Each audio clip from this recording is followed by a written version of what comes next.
So in God's grace, tapos na po yung installation ng ating beam. Ayan. So maraming salamat po, no, sa mga aking mga kasama dito. Ayan, sila ni Kuya. Okay, so tapos na po yung installation natin. So maraming salamat. So nandito sila ni Kuya, no, dahil magpuputol po sila ng tawag dito ating white plants or H-beam natin para sa ating beam, no. Ayan sila ni Kuya, dalawa sila dito para magkakabit na tayo ng beam dito. Ayan, no? Magkakabit na tayo ng beam dyan. Ayan si Kuya Ryan. Si Kuya Ryan at saka Kuya, anong pangalan mo, Kuya? Boards. Boards pagtarong ba? Boards. Ayan si Kuya Ryan. Ito preparation ng tawag dito ng mga I-beam natin. Ayan, pinagka-cutting ko na po sila doon sa I-beam natin. Ayan, mga I-beam natin.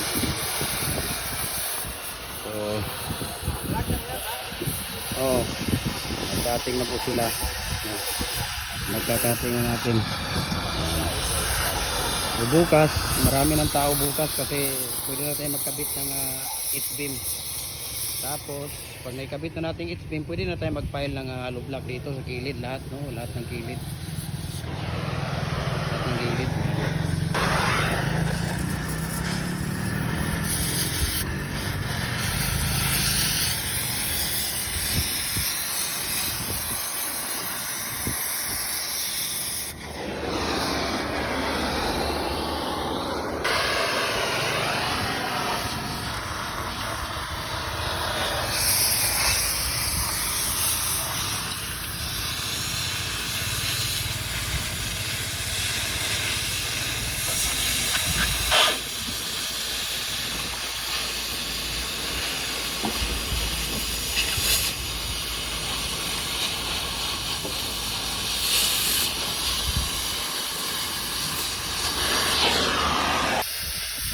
Yan si Kuya, puputan ang pagpuputo ng ating mga beam natin.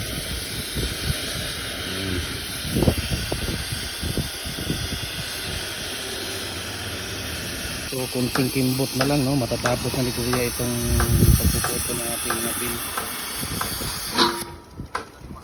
So ilang ano na lang to, yung dalawa, isa na lang ititira dito. Ayan, tapos na ito. Dito naman sa kapila, dito naman si Papa, yung Papa ng building. Siya ang pinapatira ko dito, siya ang veterans dito sa mga parte sa mga buildingan. Dahil para matibay, no? Siya ang pinapatira ko sa baba, yung mga ano.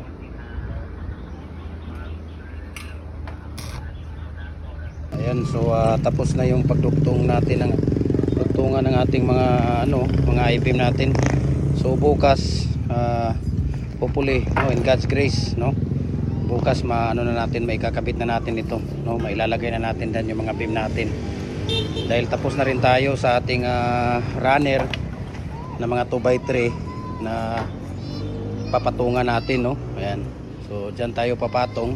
At may mga wire tayo doon na mga kukulamber, ayun, no, yung mga nandoon, yan ang ilalagay natin dito para doon tayo papatong, doon tayo mag anuan sa ano natin. Ayan, so si Papa ang tumira dito, yan, sa mga ano. So maraming salamat at God bless po sa ating lahat. So tuloy-tuloy ang ating pagdugtong ng ating I-beam, no? Ayan. So dito naman sa kabila, naglalagay na tayo dito ng mga bracket natin sa ating, ayan, mga bracket para paglagyan natin ng ating, ayan, paglagyan ng ating I-beam. So hopefully Monday, ayan si Kuya nandoon na. So dyan si Kuya. So ilang poste na lang, Kuya, ang wala pa? Ilang poste? 1, 2, 3, 4, 5, 6, 7, 8, 9. Ayan, o. Si Kuya.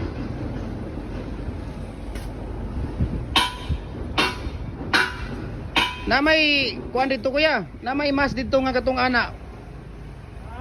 Mas ba, mas?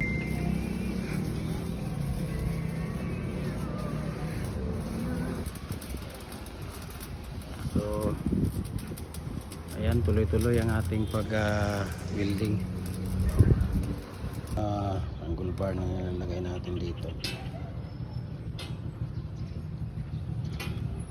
Para pagpapatungan ng ating I-beam.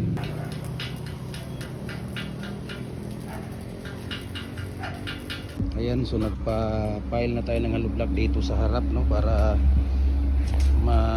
magka-feeling, no. Pilingan na natin to dito para mayroon tayong daan, no, sa second floor. Ayan si Kuya Tata at saka si Kuya Jason ang gumanap doon. Dito sa kabila, ito yung mga beam natin sa dugtungan. Iwan ko kung natapos na to. Si Papa ang tumira dito, iwan ko kung nasaan. Nawala dito sa site. Si Kuya naman nandoon.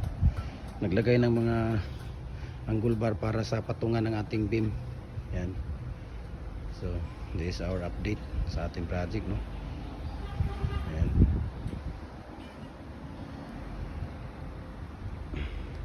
Ayan, update sa ating pagpiling ngayon, no. Number 6 na hollow block yung gamit natin dito kasi underground siya para medyo matibay siya. So, ayan yung nagawa nila ngayon, no.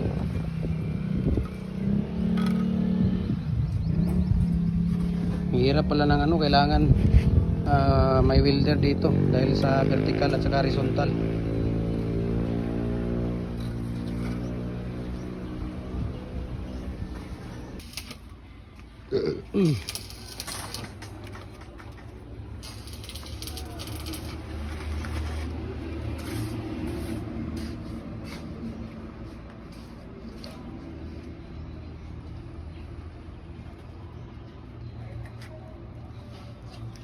So maglalagay na tayo ng mga beam. Ano to?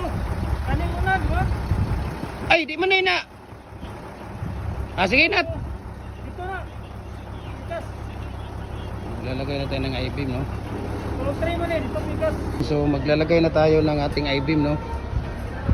So medyo kulang ng sukat yung I-beam natin, hindi siya magkasya, kaya kailangan natin katingin sa acetylene.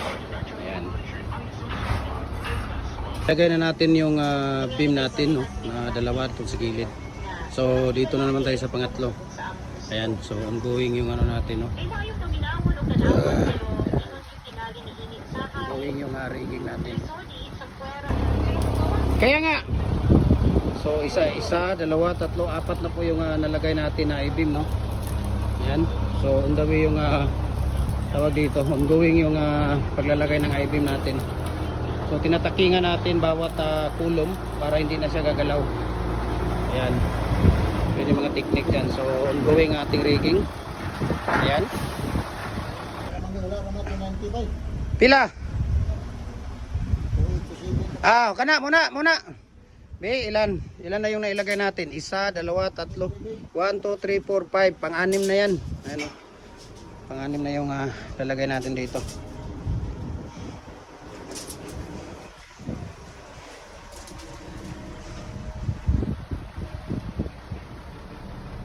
Ayan, so pinakailang lagay na ba tayo dito? Ayan, si Papa dyan nagpuputol. Ayan, isa, dalawa, tatlo, apat, lima, anim, pito, walo. So kunti na lang ang ito na lang ang ating pang siyam to, 10. Ayan. So isa, dalawa, tatlo, apat, lima na lang yung hindi namin nailagay. Ayan. So